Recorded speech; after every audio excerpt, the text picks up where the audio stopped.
श्रावणीने एका मुलीला मदत करण्याचा निर्णय घेतला आहे, पण तिला अजून कल्पनाही नाही की ही मदत तिच्यासाठी किती मोठं संकट आणणार आहे. कारण ती मुलगी जिला श्रावणीने चेक दिला तिला कुणीतरी मारून चेक चोरून घेतलं आणि तिला झाडीत टाकून दिलं. आता श्रावणीवर मोठं संकट येणार आहे, कारण तिने शुभूच्या परवानगीशिवाय चेक दिला आणि त्या मुलीचा जीव धोक्यात आला आहे. पण या सगळ्याची सुरुवात कशी झाली ते बघूया. श्रावणीला एक मुलगी भेटली जिच्या वडिलांना ऑपरेशन साठी 1,00,000 रुपये हवे आहेत. ती मुलगी खूप हताश आहे, रडत आहे आणि श्रावणीने तिला आश्वासन दिलं की ती नक्की मदत करेल. श्रावणीने तिला बाहेर वॉचमन कडे बसवलं आणि त्या वॉचमनला स्पष्ट सूचना दिल्या की या मुलीला पाणी द्या आणि हिच्यावर अजिबात ओरडू नका, हिला काळजीपूर्वक बसवून ठेवा. वॉचमन म्हणाला, मॅडम नाही ओरडणार, तुम्ही निश्चिंत राहा, ही इथेच बसेल. श्रावणी म्हणाली, मी लगेच परत येते, तू इथेच बस, मी तुझी व्यवस्था करते. आता श्रावणी आत गेली आणि तिला सगळ्यात आधी शुभूची गरज वाटली. तिला माहित आहे की एवढ्या मोठ्या रकमेसाठी शुभूची मदत हवी आहे. ती काकांना विचारते, शुभूला बघितला का? काका म्हणतात, हो, तो कामासाठी बाहेर गेला आहे. श्रावणीने लगेच शुभूला फोन लावला, पण शुभू फोनच उचलत नाही. एकदा नाही, दोनदा नाही, तिसऱ्यांदा सुद्धा फोन उचलला नाही. श्रावणी मनातल्या मनात म्हणते, आता शुभू नाहीये तर दुसरं कोण मदत करणार माझी? ती मुलगी बाहेर वाट बघत बसलीये, मी तिला काय सांगणार? एवढ्यात पृथ्वी काका समोरून येताना दिसतात. श्रावणीला एक संधी दिसली आणि तिने धाडस करून त्यांना थांबवलं. ती लगेच म्हणाली, काका ऐक ना, मला एक काम आहे. काका म्हणाले, बोल ना, काय झालं? श्रावणी थोडी घाबरत म्हणाली, मला 1,00,000 रुपये हवेत काका. पृथ्वी काका थोडे गोंधळले आणि विचारलं, 1,00,000 रुपये कशासाठी हवेत? इमर्जन्सी आहे का काही? श्रावणी म्हणाली, हो काका, पण हे पैसे माझ्यासाठी नाहीत. काका आता अधिक गंभीर होऊन म्हणाले, मग कोणासाठी? मला सांग, तरच मी देऊ शकतोय तुला. श्रावणी म्हणाली, एका मुलीसाठी हवेत काका. तिच्या वडिलांची तब्येत खूप बिघडलीये, त्यांची परिस्थिती खूप नाजूक आहे आणि त्यांच्या ऑपरेशनसाठी 1,00,000 रुपये लागतात. ती मुलगी म्हणाली की तिचे बाबा कार्यकर्ते आहेत, त्यांनी खूप लोकांसाठी काम केलंय आणि आता त्यांना मदतीची गरज आहे. ती मदत मागण्यासाठी आली म्हणून मला तिला पैसे द्यायचे आहेत काका. तिच्या बाबांचा जीव वाचवायचा आहे. पृथ्वी काका थोडा विचार करतात आणि त्यांच्या चेहऱ्यावर दयाळूपणा दिसतो. ते म्हणतात, मदत करायची आहे ना, चांगलं काम आहे, थांब, मी लगेच आलो. पृथ्वी काका लगेच वर गेले पैसे आणायला. श्रावणी जिण्यातच उभी राहिली. तिला आशा होती की काका पैसे घेऊन येणारच आणि तिची समस्या सुटणार. पण वर पृथ्वी काका कपाटातून पैसे काढत असताना त्यांच्या मागे अचानक नंदा अक्का उभ्या राहिल्या. काका जागेवरच थांबले, घाबरले. नंदा अक्का कडक आवाजात म्हणाल्या, काय चाललंय पृथ्वी? एवढे पैसे घेऊन कुठे निघालायस? पृथ्वी काका घाबरत म्हणाले, गरज आहे ना, पैसे लागतात म्हणून तिला देतोय मी. नंदा अक्का आणखी रागावल्या, कोणाला? तू पैसे द्यायचे नाहीत पृथ्वी? काका म्हणाले, स्वतःसाठी नाहीत, तिला कुणाला तरी मदत करायची आहे, एका मुलीला. पण नंदा अक्का अजिबात ऐकायला तयार नाहीत. त्या म्हणाल्या, असे ना, तू श्रावणीला पैसे द्यायचे नाहीत, कळतंय का तुला? मला सारखं सारखं सांगायला लावू नकोस. ती चांगली मुलगी आहे, कुणाला तरी मदत करते, ही चांगली गोष्ट आहे ना, असं पृथ्वी काका समजावून सांगण्याचा प्रयत्न करतात. पण नंदा अक्का अजिबात ऐकत नाहीत. त्या म्हणाल्या, मला नाही म्हटलं एकदा, कळत नाही का रे? आणि मला तुझ्याकडून काहीच ऐकायचं नाहीये. एकदा मी नाही म्हटलं ना, विषय मिटला, समजलं का? नंदा अक्का आता धमकीच्या सुरात म्हणाल्या, पृथ्वी ऐक माझं बरं, तू जर श्रावणीला पैसे दिलेस तर माझ्याशी गाटे, लक्षात ठेवायचं. त्यामुळे आता पैसे द्यायचे की नाही ठरव, पण मी तुला नाहीच म्हटलीये आधीच. पृथ्वी काका असहाय्य झाले. त्यांनी काहीतरी सांगायचा प्रयत्न केला, पण नंदा अक्का म्हणाल्या, काय सांगू तिला? काही सांग, तुझा प्रश्न राहिला ना, तू मला विचारून थोडी म्हटलंस तिला पैसे आणतोय. तुझं तू बघ, काही उत्तर दे तिला. मला काही देणं घेणं नाही, पण त्या पोरीला पैसे द्यायचे नाहीत, कळलं का? पृथ्वी काका हार मानून पैसे परत कपाटात ठेवले आणि नाराज होऊन निघून गेले. ते मनातल्या मनात म्हणाले, हात पसरत माझ्याकडे, तोंड वर करत, मग जे व्हायचंय ते तर होणारच. नंदा अक्काने माझे हात बांधून टाकलेत. खाली श्रावणी उत्सुकतेने वाट बघत होती. पृथ्वी काका खाली आले आणि श्रावणीला खूप आशा होती की ते पैसे घेऊन आलेत. श्रावणी लगेच म्हणाली, काका पैसे दे ना लगेच, ती मुलगी बाहेर वाट बघतीये. पण पृथ्वी काकांनी अचानक फोन उचलला आणि कुणाला तरी म्हणाले, आलो आलो, लगेच आलो, एकाच मिनिटात आलो, मला फाईल अर्जंटली घेऊन जायची आहे. श्रावणी श्रावणी गोंधळली आणि म्हणाली, अरे मला पैसे मागती मी काका, तुम्ही पैसे आणलेत ना? पण पृथ्वी काका तिच्या प्रश्नाचं उत्तर देत नाहीत आणि तिला अगदी काही ऐकायला येत नाही असं दाखवून ते चालले. ते म्हणाले, खूप घाई आहे मला, खूप अर्जंट काम आहे, उद्या बोलाव, आपण बघूया नंतर, पर्यंत मदत करू आपण तिला, काही घाई नाही ना? पृथ्वी काका तिथून लगेच निया. आता श्रावणीसाठी खरंच अवघड प्रश्न निर्माण झाला होता. त्या मुलीला मदत करायची होती, पण पैसे कुठून घ्यायचे? शुभू नाही, काका गेला, काकू नाही, आता मी काय करू? ती विचार करत स्वतःच्या बेडरूम मध्ये गेली.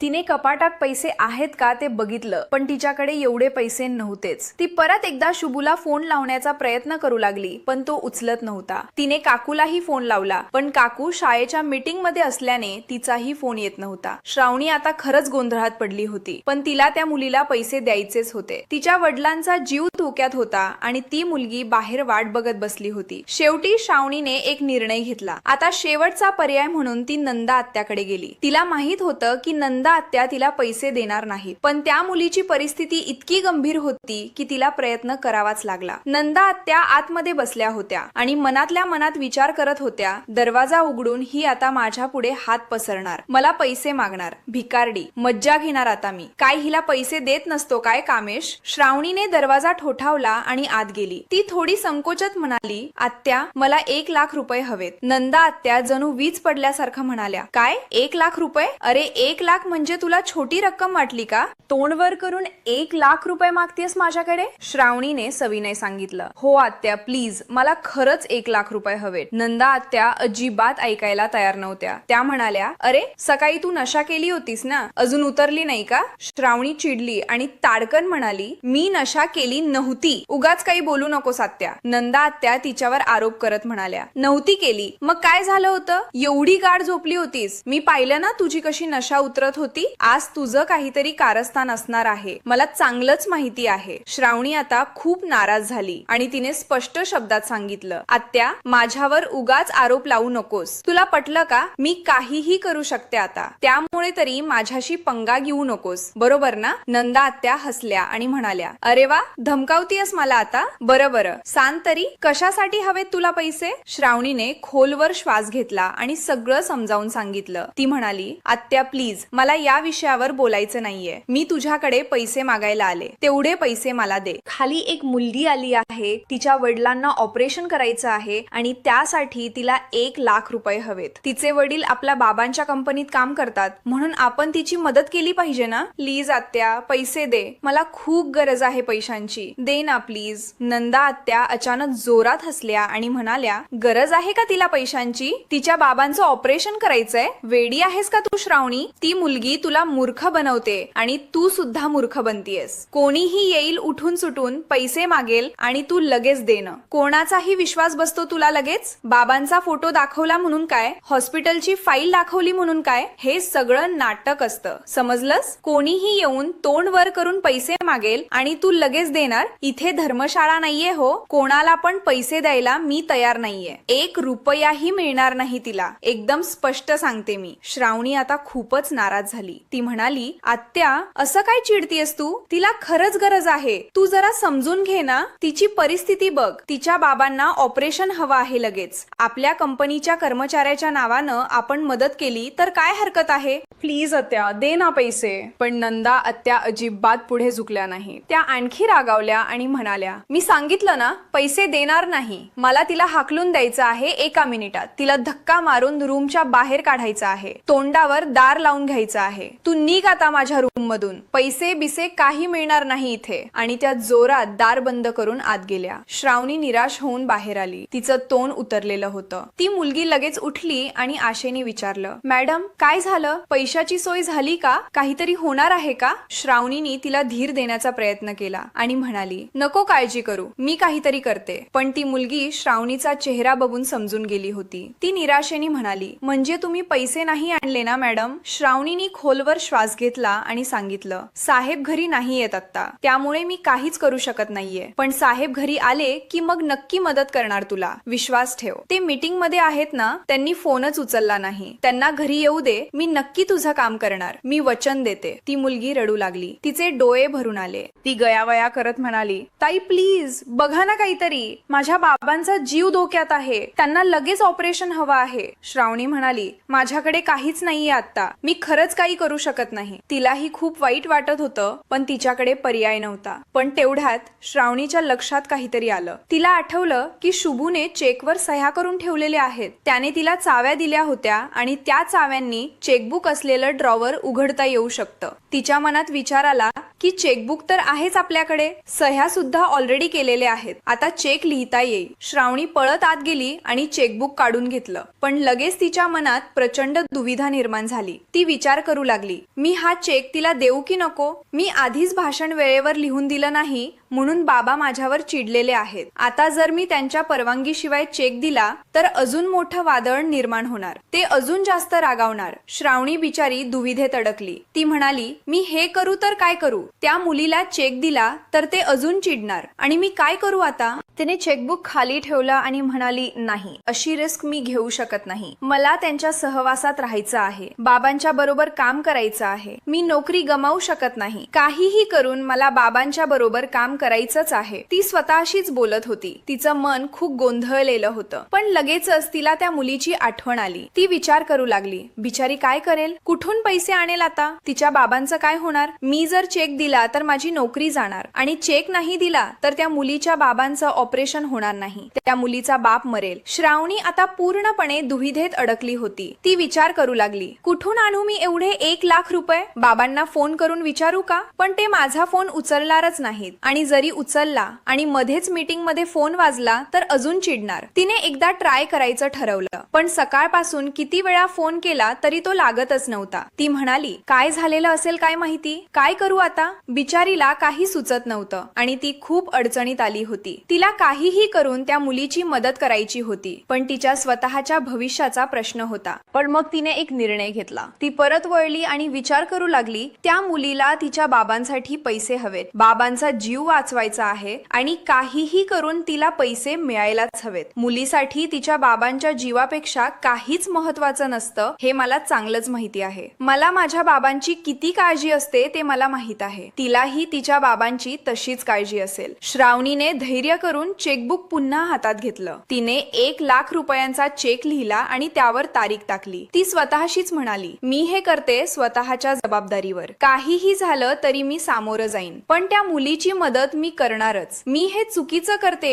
हे मला माहित आहे, पण त्या मुलीच्या बाबांचा जीव वाचवणं हे अधिक महत्वाचं आहे. श्रावणी चेक घेऊन खाली आली आणि त्या मुलीला दिला. ती मुलगी खूप खुश झाली. तिच्या डोळ्यात आनंदाचे अश्रू आले. तिने श्रावणीचे हात धरून म्हणाली, मॅडम, तुम्ही माझ्या बाबांचा जीव वाचवला, मी तुमचे आभार कसे मानू? मी तुमचं हे उपकार कधीच विसरणार नाही. श्रावणीने तिला सांभाळलं आणि म्हणाली, आता लगेच हॉस्पिटलमध्ये जा आणि तुझ्या बाबांचं ऑपरेशन करून घे, वेळ वाया घालवू नकोस, लगेच जा. ती मुलगी चेक घेऊन आनंदाने निघून गेली. तिच्या चेहऱ्यावर आशेचं तेज होतं, पण श्रावणीला माहित होतं की आता तिच्यावर मोठं संकट येणार आहे. तिने शुभूच्या परवानगीशिवाय चेक दिला होता आणि नंदा आत्या आणि कुटुंबाच्या विरोधामुळे तिला कोणाचाही पाठिंबा नव्हता. ती स्वतःच्या जबाबदारीवर हे काम केलं होतं. आता काय होणार हे तिला माहित नव्हतं, पण तिने जे योग्य वाटलं ते केलं होतं. ती विचार करू लागली, बाबा रागावणार, पण मी सामोरं जाईन. मी त्यांना समजावून सांगेन की मी हे का केलं. तिच्या मनात थोडी भीती होती, पण तिला समाधान होतं की तिने एका मुलीच्या बाबांचा जीव वाचवला. दुसरीकडे ती मुलगी चेक घेऊन रस्त्यावरून जात होती. तिचे बाबा खरोखरच आजारी असतील, त्यांचा जीव धोक्यात असेल आणि या मुलीला पैशांची खरोखरच गरज आहे. श्रावणीने मनाशी ठरवलं, काहीही झालं तरी मी या मुलीची मदत करणारच आहे. चेक मी तिला देणारच आहे. कोणी काय म्हणाले तरी पर्वा नाही. आता हे सगळं सांभाळायला शुभू आहेच ना, त्यांच्या नावाचा चेक आहे, ते सगळं मॅनेज करतील. पण चेक मी आता लिहून देते. ही मुलगी आणखी वाट बघू नये. श्रावणीने चेक लिहिलेला होता. शुभूच्या सह्या आधीच केलेल्या होत्या. फक्त रक्कम आणि तारीख भरायची होती. तिने 1,00,000 रुपयांचा चेक तयार केला आणि ती त्या मुलीला देण्यासाठी बाहेर निघाली. दुसरीकडे ती मुलगी वॉचमनच्या खोलीजवळ वाट बघत उभी होती. तिचे डोळे दारावर खिळलेले होते. श्रावणी कधी येणार, कधी मदत करणार, चेक मिळेल का नाही मिळेल का याची उत्सुकता आणि आशा तिच्या चेहऱ्यावर स्पष्ट दिसत होती. तिचे हात घामाने ओले झाले होते. मन धडधडत होतं. श्रावणी चेक घेऊन तिच्याकडे आली आणि लगेच तिच्या खांद्यावर हात ठेवत म्हणाली, रडू नकोस आता, सगळं ठीक होईल. पटकन हॉस्पिटलमध्ये जा. स्टाफला हा चेक दाखव. चेक क्लिअर व्हायला थोडा वेळ लागेल, पण तू त्यांना सांग की तोपर्यंत ऑपरेशनची तयारी करा. पहिले बँकेत जा, चेक डिपॉझिट कर, मग हॉस्पिटलमध्ये जा. तोपर्यंत ऑपरेशनची तयारी होईल आणि तुला पैसे मिळतील. सगळं व्यवस्थित होईल. त्या मुलीला विश्वासच बसला नाही. तिने चेक हातात घेतला, पुन्हा पुन्हा बघितला, रक्कम वाचली आणि तिच्या डोळ्यात आनंदाचे अश्रू आले. ती खूप आनंदाने श्रावणीला म्हणाली, थँक्यू ताई, खूप खूप थँक्यू. तुम्ही खूप मोठी मदत केली आहे. माझ्या बाबांचा जीव वाचवला तुम्ही. ती श्रावणीच्या पाया पडायला वाकली. श्रावणीने लगेच तिला उठवलं आणि प्रेमाने म्हणाली, असं करू नकोस बाळा, जा आधी बाबांची मदत कर. हे माझं काहीच नाहीये यात, साहेबांनी केलंय हे. मी तुझ्या बाबांसाठी दिलाय हा चेक, त्यांचा जीव वाचवायला. आता जा, उगाच वेळ वाया घालू नकोस. प्रत्येक मिनिट महत्वाचा आहे. ती मुलगी पुन्हा पुन्हा थँक्यू ताई म्हणत होती. तिला खूप आनंद झाला होता. तिचं काम झालं होतं. चेक मिळाला होता आणि आता तिच्या बाबांचा जीव वाचणार होता. तिने चेक छातीशी धरला आणि आशेने, उत्साहाने ती तिथून धावत निघून गेली. पण आता श्रावणीला भीती वाटू लागली. ती तिथेच उभी राहिली आणि विचार करू लागली, आता जर बाबांना कळालं की मी चेक दिलाय तर माझ्यावर चिडणार. एक तर त्यांची परवानगी घेतली नाही, फोन केला पण उचलला नाही, मनानेच मी चेक दिला स्वतःच्या जबाबदारीवर. आता मात्र श्रावणीवर संकट येणारच होतं हे तिला चांगलं माहित होतं. पण तिने जे योग्य वाटलं ते केलं होतं. त्यामुळे अंगणात स्वीटी आणि शुभूचं जोरदार भांडण सुरू होतं. अण्णा दूर उभे राहून ऐकत होते आणि मनातल्या मनात म्हणाले, अरे देवा, आता परत काहीतरी भडकाव यांच्यात. स्वीटी अंगणात उभी राहून जोर जोरात शुभूवर ओरडत होती. शुभू तिला म्हणाला, मला जाब विचारायचं नाहीये स्वीटी, तू कोण आहेस ग मला जाब विचारणारी? सारी बायको आहे ना, झाली आहेस का? स्वीटी लगेच चिडून म्हणाली, मीच होणार आहे तुझी बायको, दुसऱ्या कोणाला मी होऊच देणार नाहीये. असं म्हणत तिने शुभूचा हात घट्ट पकडला. शुभूने तिचा हात झटकून सोडला आणि म्हणाला, तमाशा बंद कर आता. स्वीटी मात्र शांत होण्याच्या मूडमध्ये नव्हती. ती मोठ्या आवाजात म्हणाली, मी तमाशा करते की तू करतोयस रे शुभू? तू काय करतोयस ते मला दिसतंय. जेव्हा बघते ना तेव्हा सगळं दिसतं. शुभू चिडून म्हणाला, काय दिसतंय ग तुला? माझ्या डोळ्यात सांगूनच टाक. स्वीटी लगेच म्हणाली, तुझं श्रावणीवर असलेलं प्रेम दिसतंय. स्पष्ट दिसतंय की तू तिच्या मागे मागे फिरतोयस. एकदा सांगून टाक जी की तिच्यावर प्रेम करतोस. शुभूला राग आला आणि तो म्हणाला, स्वीटे, मर्यादा सोडून बोलू नकोस. तुझ्या हद्दीत राहा, माझ्या हद्दीत जाऊ नकोस. उगाच मर्यादा ओलांडते तू. पण स्वीटी थांबली नाही. ती पुन्हा ओरडली, तू काय करतोस रे शुभू? तिला शायनिंग मारत तिला उचलून आणलास, पाण्यानं अंघोळ घातलीस, पडायला लागली तर तिला सावरलंस. तुझं काय चाललंय रे? आणि मला शहाणपणा शिकवतोयस? शुभू म्हणाला, मेंटल्स काय ग? ती बेशुद्ध होती. शुद्धीवर आणण्यासाठी पाणी ओतलं होतं मी. तेव्हा मर्यादा नव्हती का? स्वीटी चिडून म्हणाली, सगळं नाटक आहे रे, नाटक. मला काही कळत नाही का शुभू? तिला शुभूचं प्रत्येक स्पष्टीकरण फक्त खोटं वाटत होतं. तिला वाटत होतं की शुभू श्रावणीच्या प्रेमात पडला आहे आणि ते लपवण्याचा प्रयत्न करतोय. इतकं म्हणून स्वीटी रागारागानं तिथून बाजूला गेली. तिथे पाण्यानं भरलेला एक हंडा होता. तिनं तो हंडा उचलला आणि शुभूच्या समोरच पूर्ण हंडाभर पाणी स्वतःच्या अंगावर ओतून घेतलं. शुभू थक्क होऊन तिच्याकडे बघत उभा राहिला. स्वीटी ओली चिंब झाली होती. तिचे कपडे पूर्ण भिजले होते आणि ती शुभूला म्हणाली, शुभू, माझ्याकडे बघ ना, मी सुद्धा श्रावणी सारखी ओली चिंब झाले. बघ ना मला डोळे भरून. ए शुभू, बघ ना मला. शुभूने मात्र डोळे बंद करून घेतले. स्वीटीने सगळ्याच मर्यादा ओलांडल्या होत्या आणि शुभू अजूनही मर्यादित राहायचा प्रयत्न करत होता. तो तिच्याकडे अजिबात बघत नव्हता. त्याला वाटत होतं की स्वीटी पूर्णपणे वेडी झाली आहे आणि काय करते हे तिला स्वतःलाच कळत नाही. स्वीटी मात्र थांबली नाही. ती म्हणाली, बघ ना कसं त्या श्रावणीला बघत होतास, आता मला बघ की मी सुद्धा ओली चिंब झाली आहे. शुभू तिच्या समोर आला आणि म्हणाला, काय चालवलंय ग? वेडी वेडी झालीस का स्वीटी? तू काय वागतेस? तुला तरी कळतंय का काय करतेस? त्याच्या आवाजात चीड आणि नाराजी दोन्ही होती. स्वीटी मात्र ओरडत राहिली, चला थांबा आत्या, जरा थांबाच. तुम्ही बघा की माझ्याकडे. श्रावणीकडे कसं बघत होतास तसं माझ्याकडे बघ ना, ओली चिंब झाले. बघ ना शुभू. शुभूने लगेच तोंड फिरवलं आणि नजर चोरली तिच्यापासून. तो तिच्याकडे बघायलाच तयार नव्हता. स्वीटी पुन्हा म्हणाली, बघ ना, भिजल्यावर मी पण भारी दिसते. जशी श्रावणी दिसत होती ना भारी, तशी मी पण भारी दिसते. अरे शुभू बघ ना, तिने हद्द पार केली होती. अगदी कुठच्याही पातळीला गेली होती. अण्णांना तिच्या समोर लाज वाटत होती. इतकं सगळं अंगणात घरत होतं आणि स्वीटी काहीही विचार न करता शुभूचं लक्ष वेधण्यासाठी कुठल्याही हद्दीपर्यंत जायला तयार होती. शुभू मात्र तिच्यापासून दूर राहायचा प्रयत्न करत होता आणि तिला स्पष्ट संदेश देऊ पाहत होता की त्याचं तिच्यावर अजिबात प्रेम नाही. शुभूने तिला दूर लोटून दिलं, पण स्वीटीने त्याला इतकं घट्ट धरलं होतं की तिला लोटताच ती थेट खाली जमिनीवर पडली. तिची आई आणि नंदा आत्या दोघींनी धावत येऊन तिला उठवायचा प्रयत्न केला, पण स्वीटी त्यांच्यावरही ओरडली, लांब व्हा माझ्यापासून, मला हात लावू नका. तिची स्थिती पाहून सगळेच घाबरले होते, पण तिला काहीच ऐकू येत नव्हतं. आता तिची आई खरोखरच चिडली. तिने शुभूकडे बघून विचारलं, माझ्या पोरी बरोबर वागायची कोणती पद्धत रे? तिला असं का ढकलून दिलंस?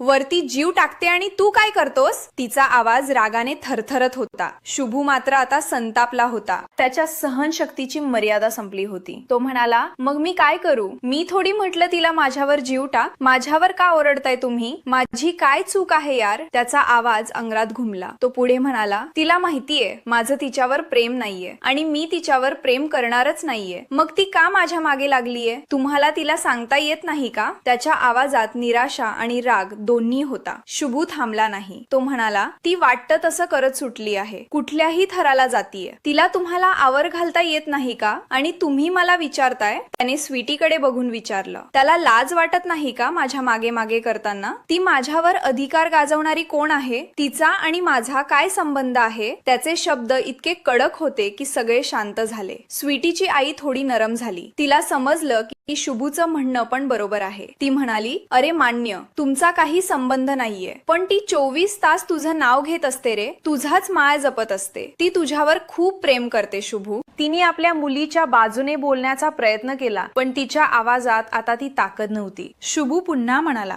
सांगितलं का मी तिला माझं नाव घे, माझी माय जप, माझ्यावर प्रेम कर. तीच माझ्या मागे मागे करती. मी काय करू? त्याने स्पष्टपणे विचारलं. कशाला सांगशील? स्वीटीची आई म्हणाली. पण एखाद्याच्या मनाचा विचार करायचा असतो की नाही? शुभू आता पूर्णपणे स्पष्ट झाला. त्याने ठरवलं होतं की आज सगळं संपवायचं आहे. तो म्हणाला, अरे वेडी झाली ती माझ्या मनात नसताना मी तिचा विचार का करू? तूच मला सांग. ती मला आवडत नाही. मी तिच्यावर प्रेम करू शकत नाही. त्याचा आवाज आता आणखी कडक झाला होता. तो म्हणाला, तिला एकदा नाही, मी हजारदा सांगितलंय तिला. कळत कसं नाही की मी तिच्यावर प्रेम करत नाही आणि कधी करणार सुद्धा नाही. त्याचा आवाज इतका कडक होता की सगळे शांत झाले. शुभूने आपलं मन पूर्णपणे स्पष्ट केलं होतं आणि स्वीटीला आता समजलं असावं की त्याच्याकडून तिला काहीच मिळणार नाही. पण स्वीटीच्या डोळ्यात अजूनही तोच वेडेपणा होता. जणू तर रोज रोज हेच नाटक. ऑफिसमध्ये सुद्धा तेच, इथे सुद्धा तेच. स्वीटीची आई त्याला शांत करण्याचा प्रयत्न करत म्हणाली, शुभू जरा शांत हो ना बाबा,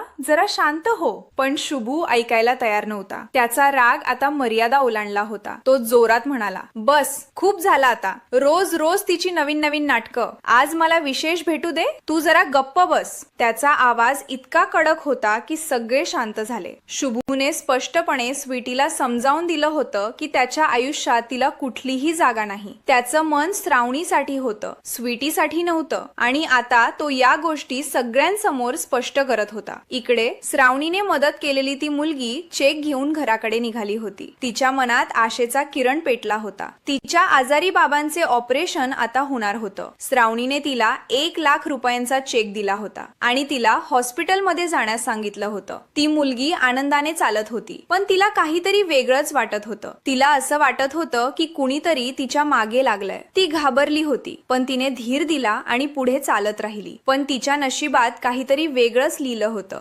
अचानक कुणीतरी तिच्या मागे आलं आणि तिला रस्त्यात थांबवलं. लावलं. त्यांनी तिच्यावर हल्ला केला. ती मुलगी घाबरली आणि तिने चेक सांभाळण्याचा खूप प्रयत्न केला. ती ओरडली, सोडा मला, हा चेक माझ्या बाबांच्या ऑपरेशन साठी आहे. पण त्यांनी तिचं ऐकलं नाही. त्यांनी तिला बेदम मारलं, तिच्या हातातून चेक हिसकावून घेतला आणि तिला रस्त्याच्या बाजूला झाडीत टाकून दिलं. ती मुलगी तिथे बेशुद्ध पडली होती. तिचा जीव धोक्यात आला होता. रक्ताने माखलेली ती मुलगी झाडीत पडली होती आणि चेक चोरांच्या हातात गेला होता. श्रावणीने इतक्या धाडसाने, इतक्या कष्टाने दिलेला चेक आता चोरांच्या हातात होता. तिने नंदा अक्काच्या विरोधाला तोंड देऊन, पृथ्वी काकाला मदत न मिळाल्यावर, काकूला फोन न लागल्यावर, शेवटी शुभूच्या परवानगीशिवाय स्वतःच्या जबाबदारीवर चेक दिला होता. आणि आता सगळं उलट झालं होतं. त्या मुलीच्या आजारी बाबांचे ऑपरेशन होणार होतं, पण आता सगळं संपलं होतं. श्रावणीला हे कळालं तर काय होणार? तिने शुभूच्या सह्या असलेला चेक दिला होता आणि आता तो चेक चोरीला गेला होता. शुभूला हे कळालं तर तो काय करणार?